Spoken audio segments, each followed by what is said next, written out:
ఈరోజైతే మేము ముదిగొండ వచ్చాము. ఇక్కడ ముదిగొండలో భద్రకాళి సమేత వీరభద్ర స్వామి అయితే కొలువై ఉన్నాడు. ఇది చాలా మహిమగల దేవుడు.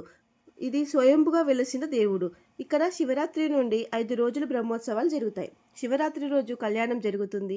తర్వాత సత్యనారాయణ స్వామి వ్రతాలు జరుగుతాయి. శివరాత్రి నుండి 3వ రోజు తేరు తీస్తారు. ఈరోజు మేము తేరు చూడడానికి వచ్చాము. ఇప్పుడైతే తేరు ముందల కుంభం పోశారు. తర్వాత ఉత్సవమూర్తులకు పూజలు నిర్వహించి తేరుకి గుమ్మడికాయలు, కొబ్బరికాయలు, రకరకాల పూజలు, హారతులు ఇవ్వడం జరిగింది. ఇలా చేయడం వల్ల దేవుడికి కూడా దిష్టి తగులుతుంది కాబట్టి ఇలా చేస్తారు. ఇది ఒక సాంప్రదాయం. ఇప్పుడు ఉత్సవమూర్తులని తేరు మీద కూర్చోబెడుతున్నారు. తేరు మీద కూర్చోబెట్టిన తర్వాత తేరుని లాగుతారు. తేరుని లాగే ముందు దేవుణ్ణి కూడా చాలా భద్రంగా కూర్చోబెట్టి అలంకరణ చేయడం జరుగుతుంది. ఇప్పుడైతే తేరుని లాగుతున్నారు.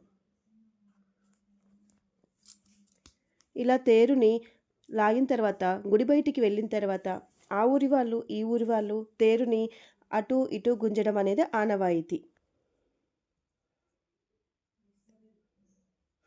ఇప్పుడైతే తేరు ఆ ఊరి వాళ్ళు ఈ ఊరి వాళ్ళు ఇలా తేరుని లాగుతూ ఉంటారు. ఇక్కడ ఆనవాయితీ అన్నమాట ఇది.